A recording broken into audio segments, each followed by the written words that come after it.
Gypsies constitute one of the oldest ethnic groups dispersed all over the world, who have tenaciously maintained their cultural integrity and traditions.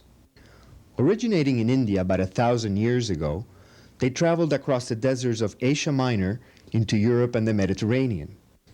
Gypsies first appeared in the Iberian Peninsula in the 14th century. Recognized as religious pilgrims or as nobles from Egypt Minor, they were called Egipcianos, giving way to the word Gitanos. They captivated Spaniards with their music, dances, and magical beliefs. But harassment and prejudice followed. The Gitanos have defined their social identity through their affiliation to a kinship group called a raza, and in opposition to the non-gypsies or payos.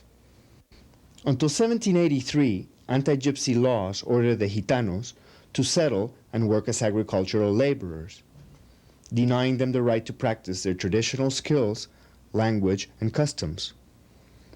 But many opted to maintain their own way of life, becoming known as basket makers, blacksmiths, and horse dealers. One of the most important centers of sedentary Gitanos has been Granada, in the southern region of Andalusia.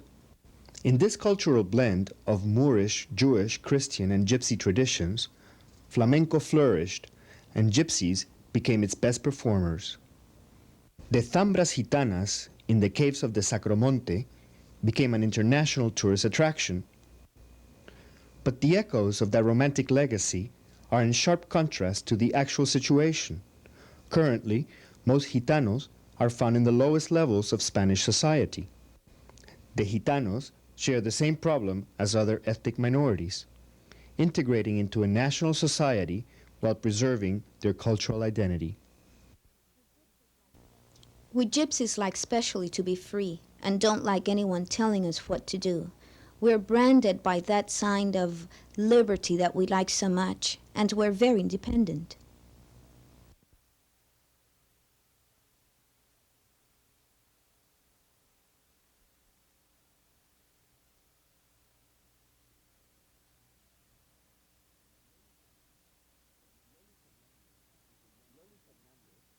Loli Fernandez is a young Gitana.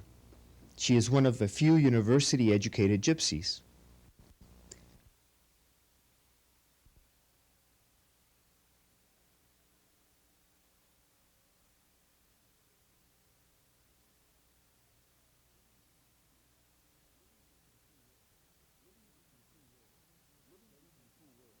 Living between two worlds, Loli has become a modern woman within a traditional gypsy society.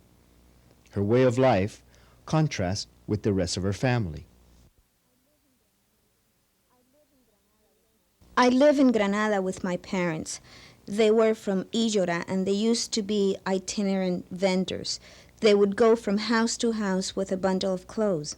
We have always been clothes sellers. My grandparents, my parents, all clothes sellers. My brother was a horse trader, my father was a horse trader, my mother was a clothes vendor. I got married, we started selling clothes, me and her.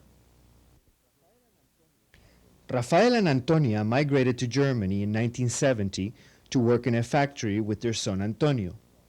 They have 3 married daughters. Loli is the youngest and still single. Her parents are now retired, but Rafael's sister, Paquita, continues the family tradition.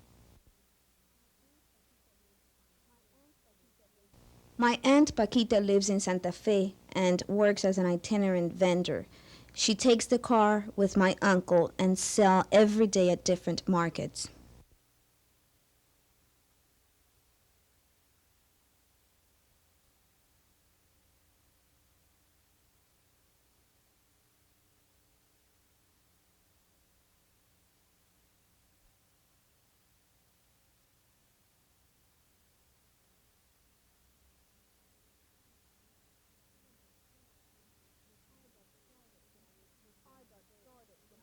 I got started when I was 15 years old, when I got married.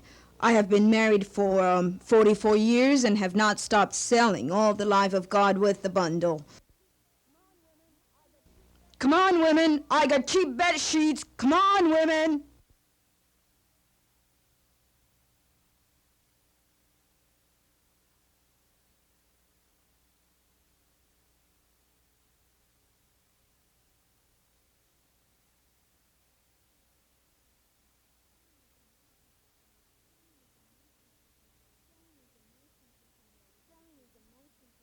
Selling is the most important work for the gypsy because they have the independence, they're their own boss, and that is what we like, to do our own thing.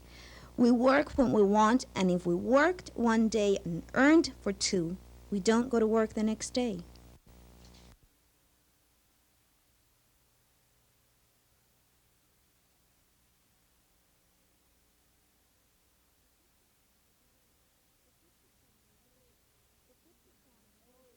The gypsy family is always together and always cooperates in all aspects, the economic, moral, and social. Everything is united.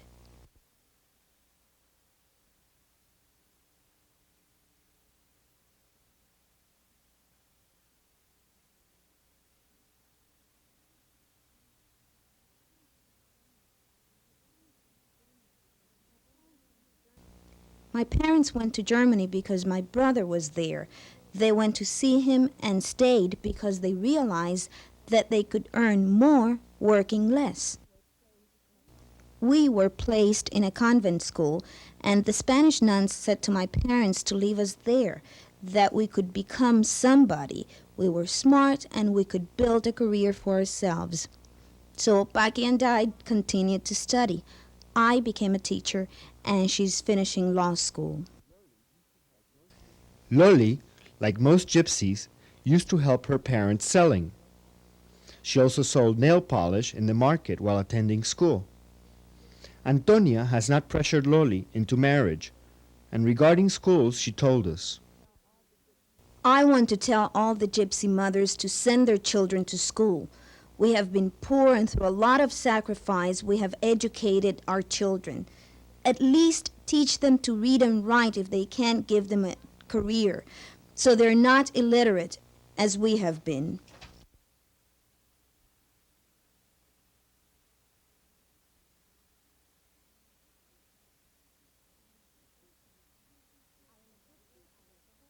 I am a gypsy, I am a school teacher, and I work for the Adult Education Center in the Cartuja Housing Project, teaching gypsies to read and write Spanish. Also, how to pass the driver's license exam because it is very important for the gypsy.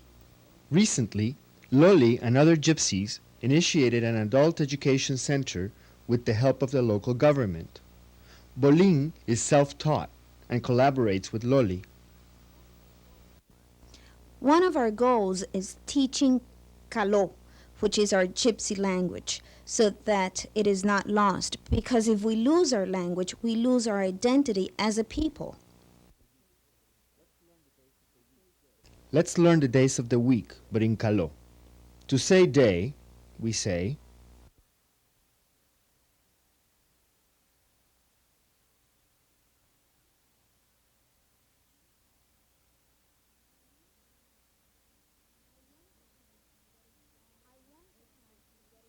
I want the parents to get involved in the educational process so that they learn to read and write and realize its importance. That way, they're going to realize that their children need to go to school just like them in order to become something better. And I am an example for them.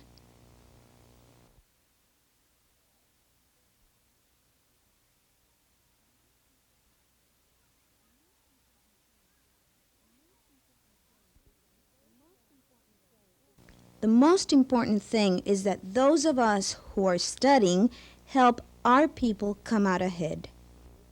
today, the first graduating class got their driver's license. This center in Granada has served as a model for other gypsy communities throughout Spain.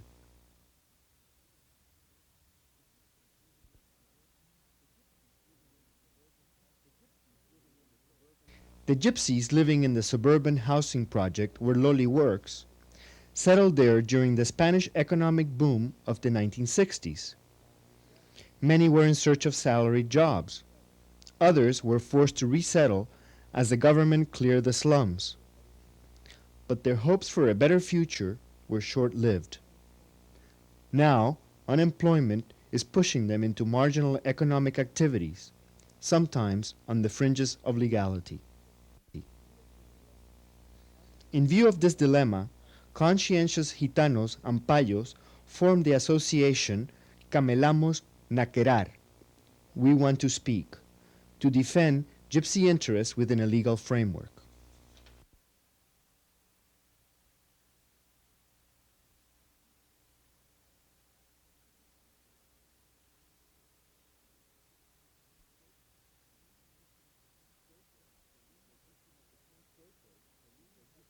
At daybreak, before teaching at the center, Bolin helps his wife, Antonia, to pick snails in the fields surrounding Granada.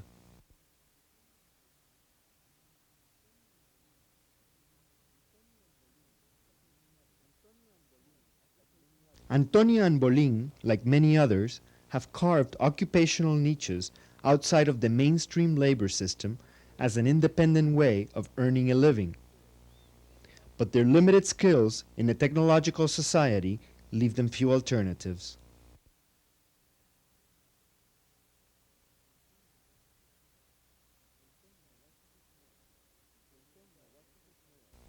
Antonia watches the snails and prepares to sell them. Snails are a local delicacy enjoyed by all.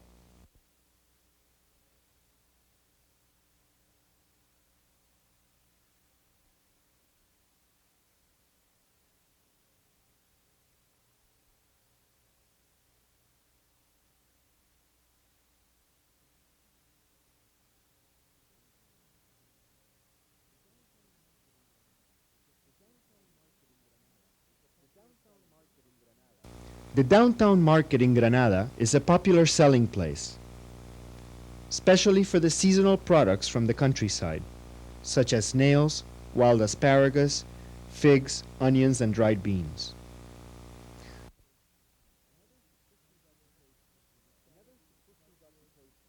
Another subsistence occupation is the scavenging of cardboard and scrap metal. Also, given the importance of tourism in Granada, many gypsy women beg, sell carnations, and read palms. Give me your little hand. To the flower of rosemary may evil go away and goodness arrive.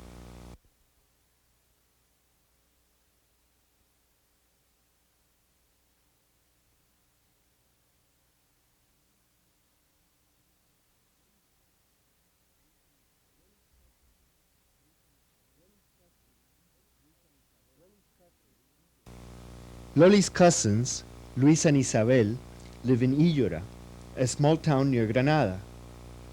The first royal edicts proclaimed agriculture as the only occupation allowed to the Gitanos. This rural past has survived, adapting to new circumstances. Some own land, others work as seasonal farmhands, glean the fields after harvest, or pick country products that are of no interest to the landowner, such as wild capers. These capers are really good.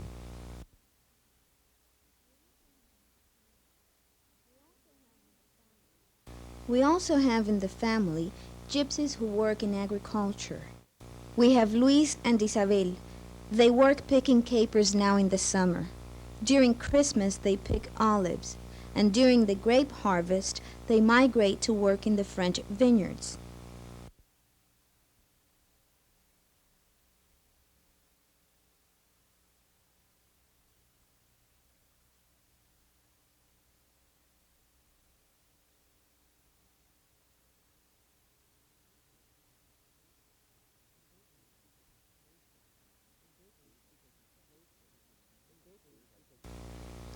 The capers are taken to wholesalers, who pay the gypsies cash for the daily yield. Capers are used for pharmaceutical products or pickled and exported as gourmet delicacies.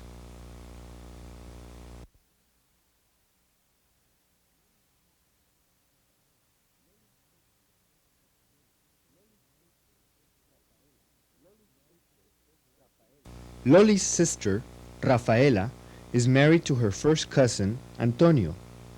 They also live in Illora with their 2 children.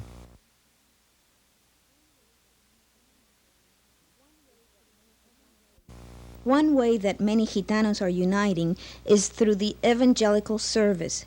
Since it's a new thing, most people go to see what there is. Currently in Ijora, there is another group by the Evangelical Baptist Church, and my brother-in-law organizes it.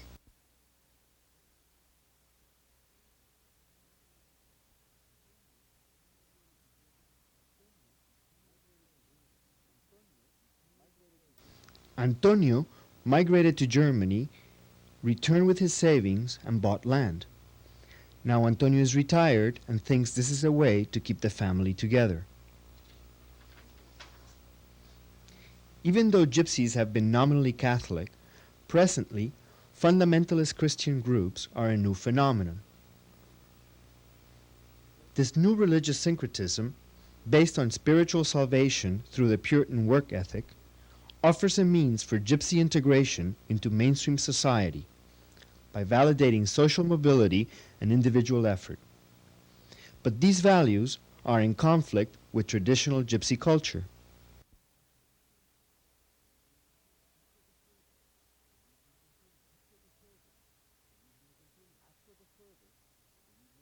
After the service, the evening continues.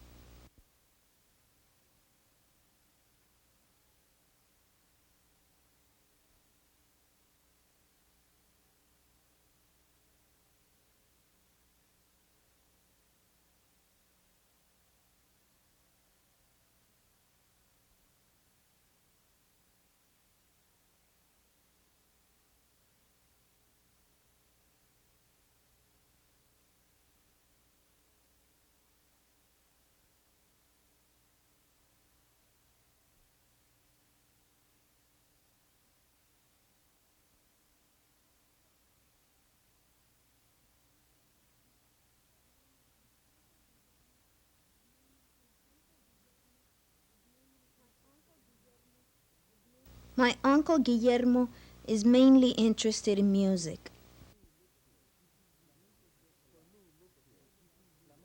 For me, look here. Flamenco is worth a lot because it is deeply rooted in the gypsies.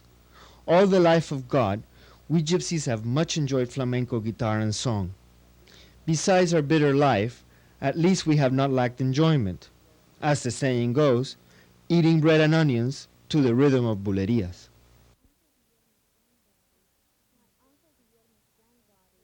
My uncle Guillermo's granddaughters sing very well, and they perform at different festivals.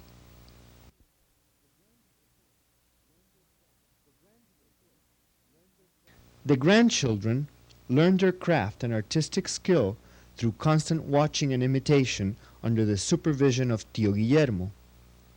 The word tío, uncle, not only explains kinship ties, but also authority and a sign of respect and guidance for the younger generation.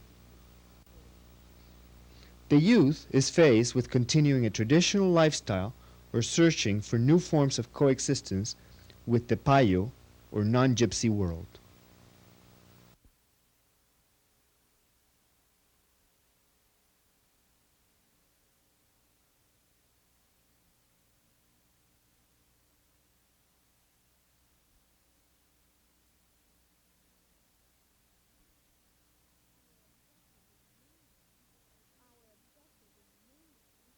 Our objective is mainly to integrate ourselves to society, but always maintaining our values, our traditions, and our customs, because it is very important that the gypsy culture goes forward and is not lost.